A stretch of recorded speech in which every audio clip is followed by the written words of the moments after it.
Un saludo muy especial a todas las personas que me escuchan en este momento.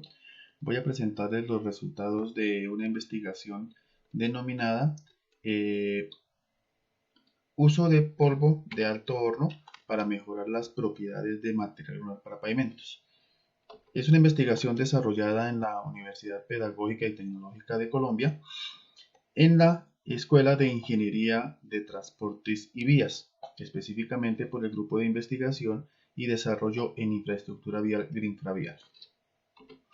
El polvo de alto horno pues, es un residuo que se produce durante todo el proceso industrial en las siderúrgicas integrales.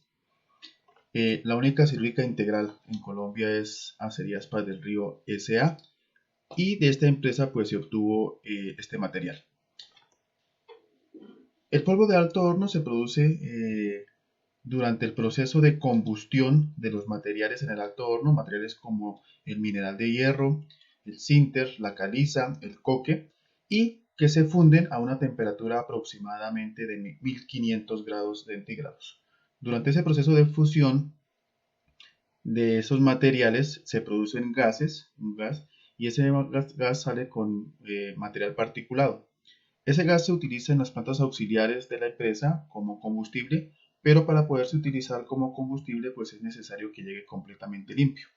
De ahí que ese gas sufre dos procesos de decantación, uno en seco, que es donde por el proceso de decantación de ese material particulado presente en el gas, pues sale el polvo de alto horno. Sigue su proceso de decantación y tiene una decantación en húmedo, que es lo que se denomina como el lodo de alto horno. Aquí les presento pues una imagen de la caracterización visual de lo que es el polvo de alto horno. Como nos podemos dar cuenta, pues es un material fino, de granularidad fina, y aquí les presento pues una imagen de un microscopio electrónico de barrido de ese material del polvo de alto horno, en el cual nos podemos dar cuenta que presenta pues bordes subredondeados, ¿cierto? Pero la principal característica de esta imagen es que presenta una cantidad considerable de poros.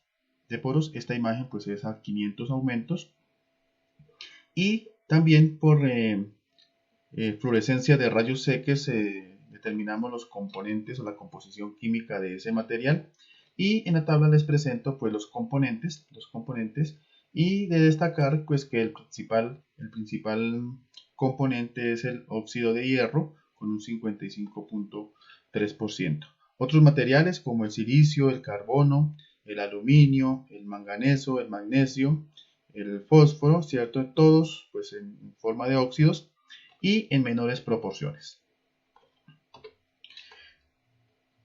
La investigación propone el mejoramiento de material granular. Material granular de nuestra estructura de pavimento, pues está la base granular y la subbase granular. Aquí les presento pues un corte de una estructura de pavimento en el cual la primera capa es la carpeta asfáltica, la segunda es la base granular, la tercera es la subbase granular y toda la estructura pues cimentada sobre el suelo de fundación o subrasante. Entonces, en estos dos materiales, tanto la base granular como la subbase granular, es que proponemos mejorar algunas de las propiedades con la utilización de ese polvo de alto horno en estos materiales. Aquí les presento los requerimientos que son necesarios cumplir para poder utilizar esos materiales granulares como subbase o como base, y principalmente en lo que tiene que ver con la plasticidad que tiene que ser máximo del 6% para cualquier tipo de subbase granular, ya sea clase A, clase B o clase C, y en lo que tiene que ver con resistencia, el CBR mínimo para una clase C y clase B del 30%, y para una clase A el 40%, y en el caso de la subbase granular. En el caso de la base granular, de igual manera, el índice de plasticidad para una clase C es máximo del 3%, y para una clase B y clase A el 0%. Y en lo que tiene que ver con la resistencia, el CBR de ese material de base granular, para clase C y clase B mínimo es el 80%, y para clase A del 95%. En esta investigación vamos a mirar un material que nos cumpla para una clase A, tanto la subbase granular como la base granular. De acuerdo a eso, pues entonces hicimos la caracterización del material inicialmente, y como nos podemos dar cuenta, estos son los resultados de la caracterización de esos materiales, tanto la base como la subbase, y nos damos cuenta pues que hay algunos parámetros que no nos cumplen. Obviamente eso era lo que buscábamos con la investigación, tener un material que no nos cumpliera. Y en el caso de la plasticidad, en el caso de la base granular nos dio un índice de plasticidad del 5%, y el requerimiento para clase A pues es que sea no plástico, o sea 0%, y en el caso de la subbase granular nos dio un índice de plasticidad de 10%, y en el clase A es máximo el 6%. Entonces, en cuanto a plasticidad, estos materiales no nos cumplen. Y en cuanto a resistencia, pues recordemos que para clase A y una base granular es mínimo 95%. En este caso, el resultado de ese ensayo nos dio 85%. Y en el caso de la subbase granular para clase A, el requerimiento mínimo es que sea 40%, y con el material el resultado obtenido fue del 28%. Quiere decir que tampoco nos cumple el requerimiento para un material de base y subbase clase A. Vamos a mirar si con la mezcla de los porcentajes que definimos en agregarle polvo de alto horno podemos mejorar alguna de estas características y poder utilizar el material como clase A. En esta tablita les presento la caracterización que se hizo para el polvo de alto horno. De destacar en esta tablita que es un material no plástico, es obvio por su naturaleza, entonces es no plástico. Y otra observación es que la absorción tenemos una absorción alta, ¿cierto?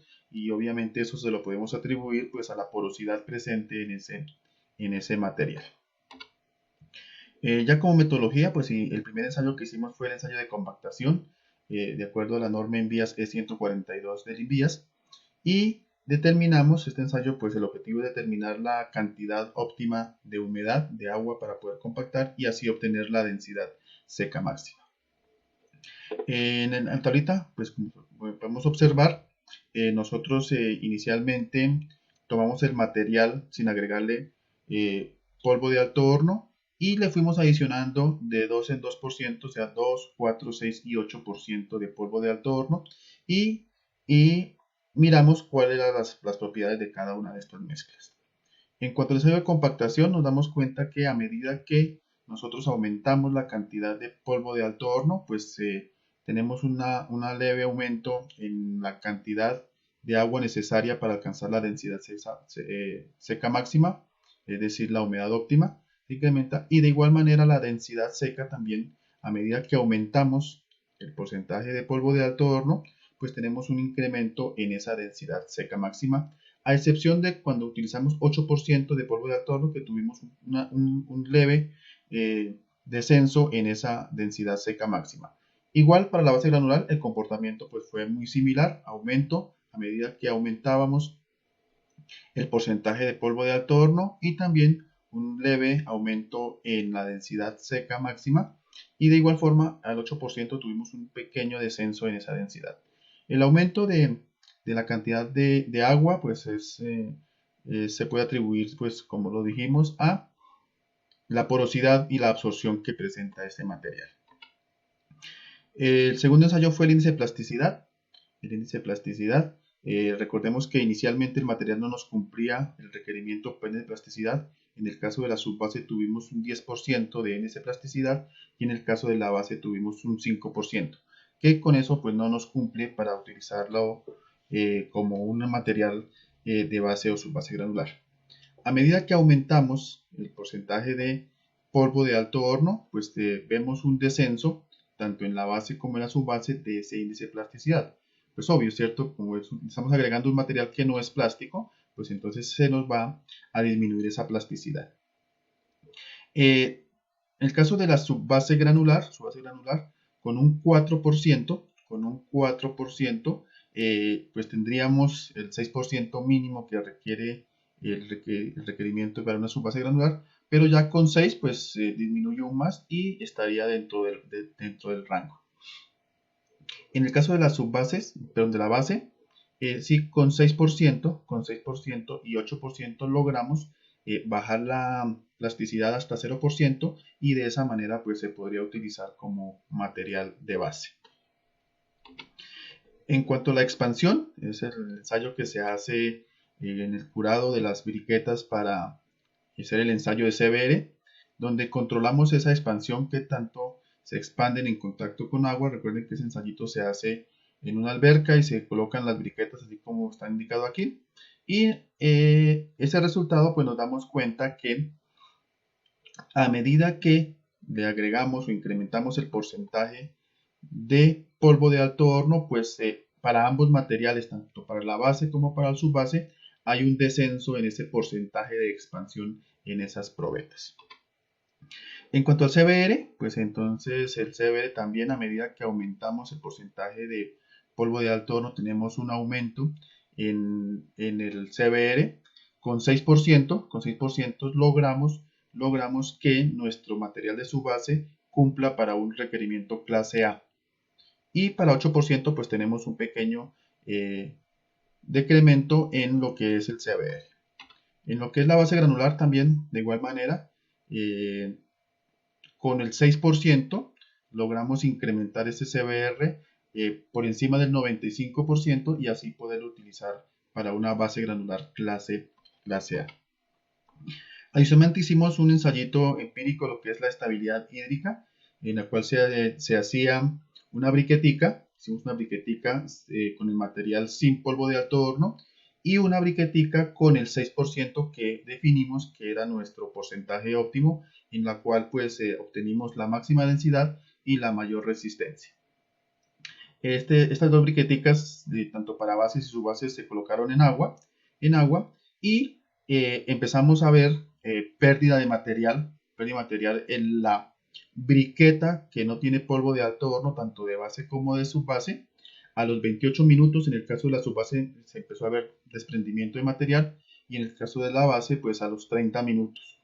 Y mientras que la probeta con 6% de polvo de alto horno, pues a este tiempo todavía estaba en perfectas condiciones. La falla completa del material, así como está evidenciado en esta fotografía, se cumplió en el material, en la briqueta que no tiene polvo de alto horno. En el caso de las bases y subbases, a la hora ya se presentó la falla total. Y en el caso de las briquetas que tenían polvo de alto horno con el 6%, en el caso de la subbase falló a las 2 horas y 22 minutos y en el caso de la base a 2 horas y 35 minutos. Entonces, la incorporación de este material pues nos ayuda a tener una buena estabilidad de la briqueta y del material en contacto con agua, compactada obviamente a la densidad de compactación.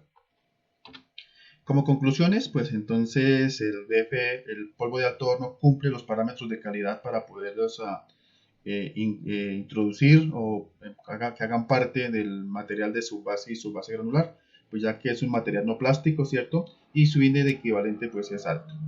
Con la adición de polvo de alto horno, pues aumentamos la densidad seca del material y un leve aumento en la humedad óptima de compactación a medida que aumentamos el porcentaje óptimo de polvo de alto horno. Debido a la naturaleza de ese polvo de alto horno, pues es un material no plástico. Al adicionarlo al material de base o subbase, pues vamos a tener un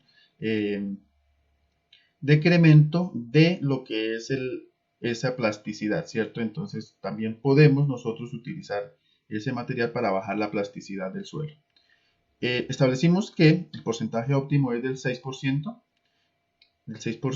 y con ese 6% en el caso de la base granular llegamos a un CBR del 96%. En el caso de la subbase llegamos a un 42% y en definitiva pues podemos concluir que sí se puede adicionar el polvo de alto horno para mejorar estos tipos de materiales. Aquí les presento pues las referencias en las cuales nos basamos para hacer nuestro estudio. Y por último pues darles las gracias y les dejo mi contacto por si acaso tienen alguna inquietud, alguna pregunta, pues ahí me las pueden resolver. Mi nombre es Ricardo Ochoa Díaz y como aparece en la imagen, soy ingeniero en transportes y vías y mi correo electrónico es el que aparece ahí por si tienen alguna inquietud o les interesa profundizar un poco más en el tema, estaré atento. Muchísimas gracias.